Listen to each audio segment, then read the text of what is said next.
Fundación Repsol. Energia social.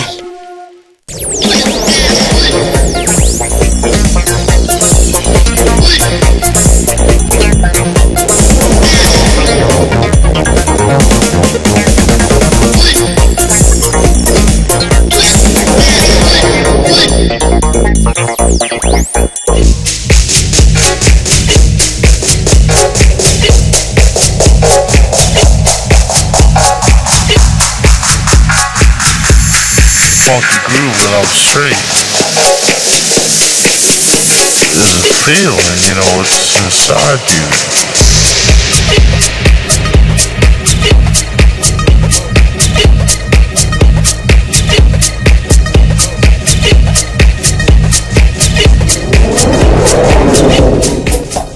Hola, em dic Javier Piqué, tinc 23 anys i sóc jugador del Futbol Club Barcelona. Jo de petit vaig entrar a formar part de la pedrera del club, on vaig tenir la sort de coincidir amb jugadors impressionants com el Messi, el Víctor Valdés o el Cesc Fàbregas. Reconec que sóc un privilegiat per poder dedicar-me a jugar a futbol, però a mi, en el meu dia a dia, m'agrada fer les coses normals de qualsevol noi de la meva edat. Jugar a la Play, veure la tele, anar al cine i, sobretot, quedar amb els amics. El que m'agrada molt és la conya, i els meus companys de vestidor, pobres, han hagut de patir unes quantes de les meves bromes. Jo crec que hi ha dues coses bàsiques per la unitat de l'equip, el bon humor i sobretot la motivació. Quan guanyo títols mai en tinc prou, sempre surto a donar-ho tot per la meva samarreta perquè la victòria és una sensació tan maca que sempre en vols més.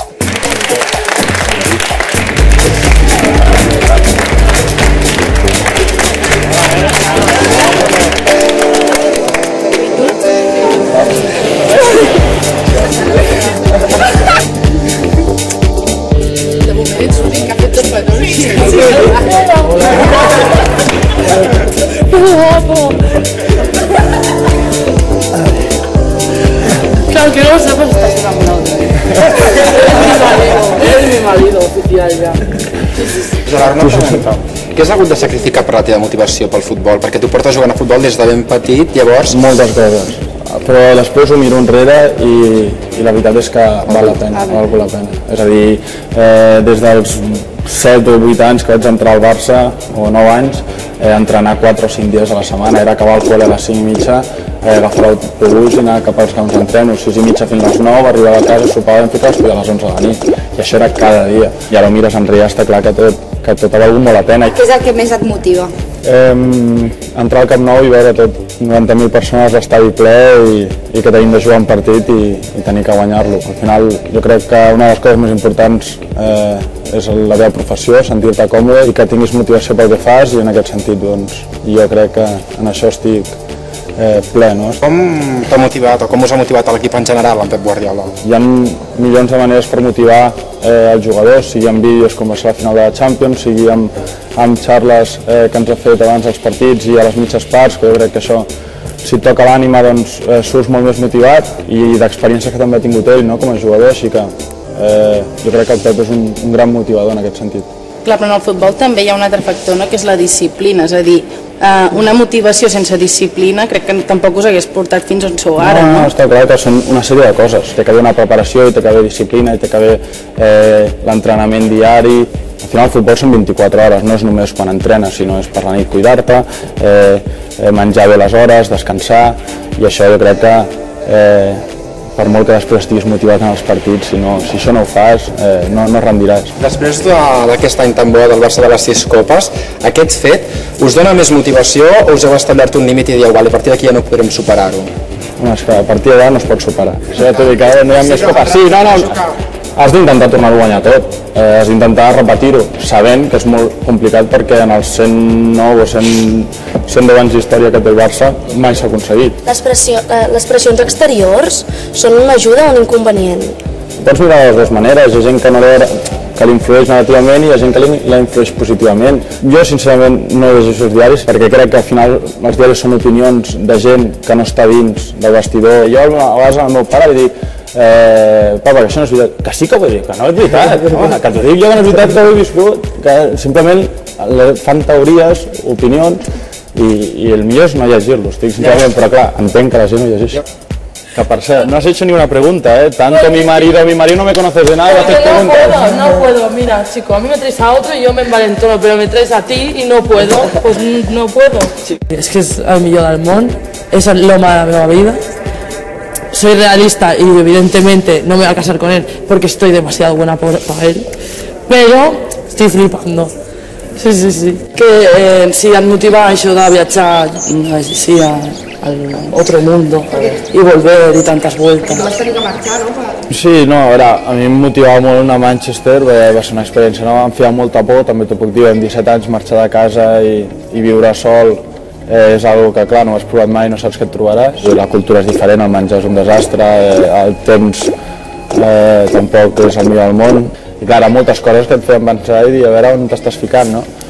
Però al final jo crec que l'experiència aquesta m'ha fet créixer molt a nivell personal, ja no et dic a nivell futbolístic, que també he après altres coses, a nivell personal he après moltíssim.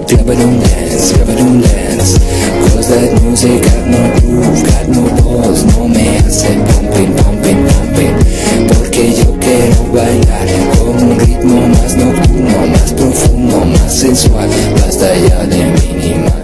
En el futbol no només us motiveu vosaltres, els jugadors, sinó que també es motiva l'afició. Creus que aquesta motivació desperta els instints més primaris de la gent? Hi ha gent que no pot dormir per les nits quan el Barça perd. Hi ha gent que plora, no en un partit normal, però en una final la gent pot arribar a plorar.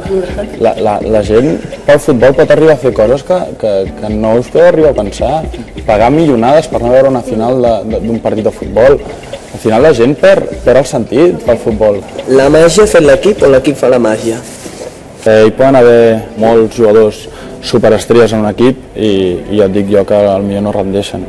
I no vull ficar exemples, però molta gent agafaria l'exemple del Madrid, que potser al final acaba guanyant títols. És a dir, jo de veritat, tenen l'opció, com pot la nostra opció, però han fitxat moltes estrelles i de moment la màgia no dona títols, que primer s'ha de fer l'equip i a partir d'allà surt la màgia.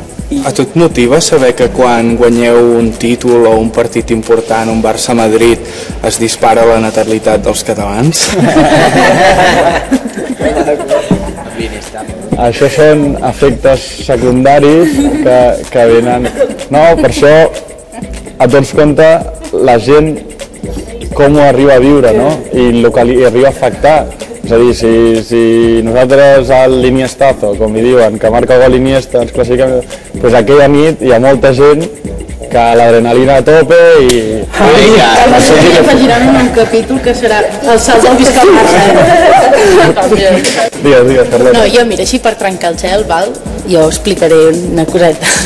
Però no em passaré. Però no, perquè a veure, a tu i el meu germà, que us porteu des de petits, evidentment, jo me'n recordo que un dia estàveu a casa, bueno, un dia, diversos caps de setmana, que anàveu a jugar a la Play, i a mi el que em feien era, em tocaven una mica la pera perquè no volien que els molestés mentre jugava.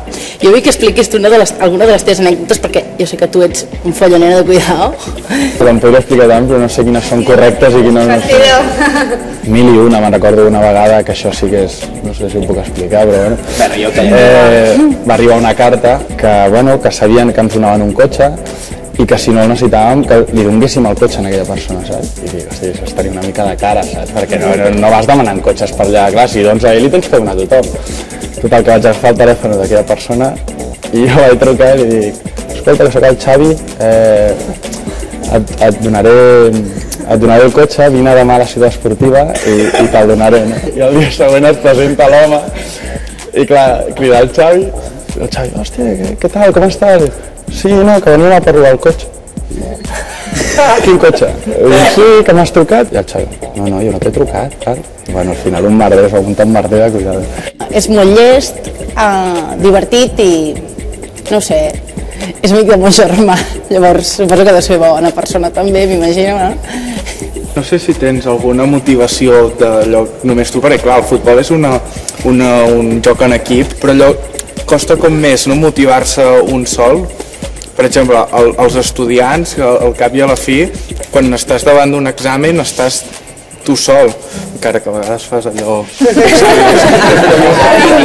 ha fet tothom. Està clar que jugar en equip jo crec que és més fàcil que jugar a nivell individual. Si un dia, pel que sigui, t'has aixecat amb el peu esquerre, veus que no funciones, que no estàs connectat, pots jugar i es pot mig dissimular i si els altres estan enxufats pots guanyar el partit. Què penses de la poca motivació que hi ha, per exemple, entre els joves pel tema dels estudis?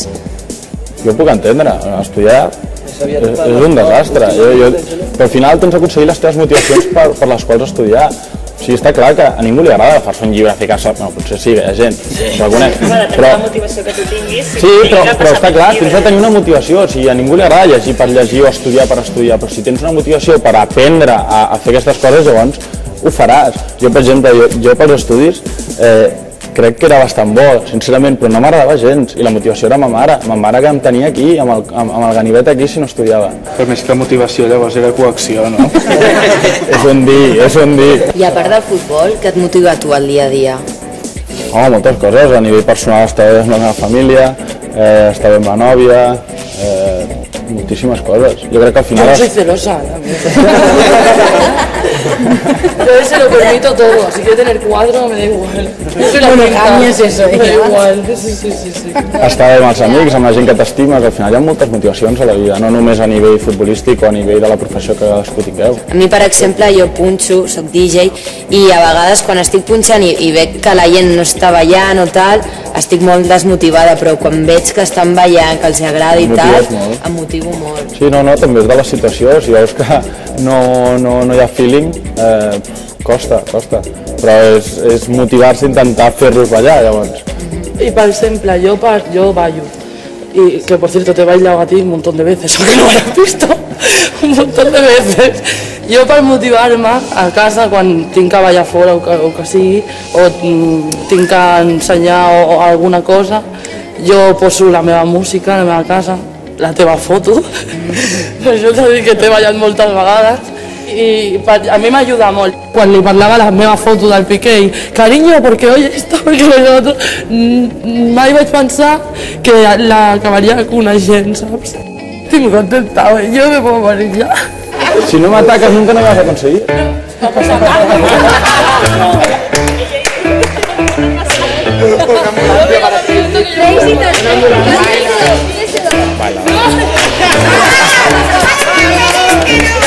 Piensa que soy la foto, piensa que soy la foto.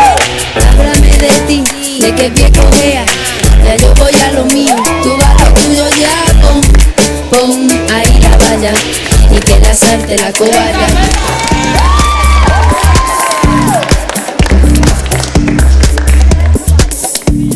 Tinc una motivació de dir, mira, quan em jubili del Futbol Club Barcelona m'aniré, que sé, a pagès. Hi havia una persona que em va dir fa poc que al final el futbolista només sap jugar a futbol. I potser no és veritat, potser hi ha gent que ha estudiat molt i que al final doncs, es pot dedicar a altres coses, no? Però una persona que ha viscut 10, 12, 15 anys al futbol normalment seguirà sempre en el món del futbol tota la vida, sigui d'entrenador, de secretari tècnic, de president, de lo que sigui. Què prefereixes, una vida curta plena de glòria o una vida llarga i amb èxits més? Jo sempre he pensat, jo prefereixo, si pogués escollir una vida llarga plena d'èxits, però si em dius escollir entre una vida curta plena d'èxits i una vida llarga, doncs, rutinari, jo prefereixo una vida curta, sempre ho he dit, jo prefereixo viure 50 anys a tope que no 70 o 80 anys i tindré que estar vigilar això, vigilar l'altre, perquè al final no disfrutes, o sigui, la vida l'has de disfrutar. La veritat és que t'entrevistin tots els joves amb aquestes ganes i que siguin tan directes, això no ho veus enlloc, no? I és una experiència única. La veritat és que jo estava més nerviós que ells, ja us ho puc assegurar, però crec que ha sortit molt bé i que disfrutareu molt d'aquesta entrevista. Una abraçada a tots els seguidors d'aquest programa.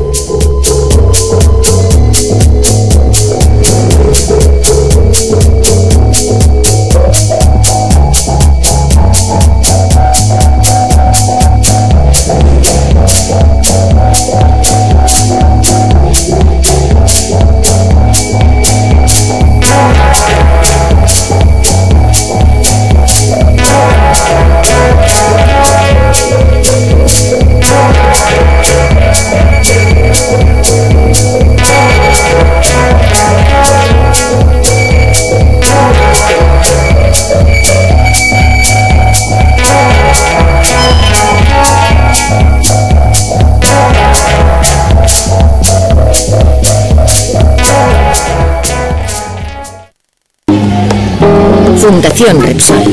Energía social.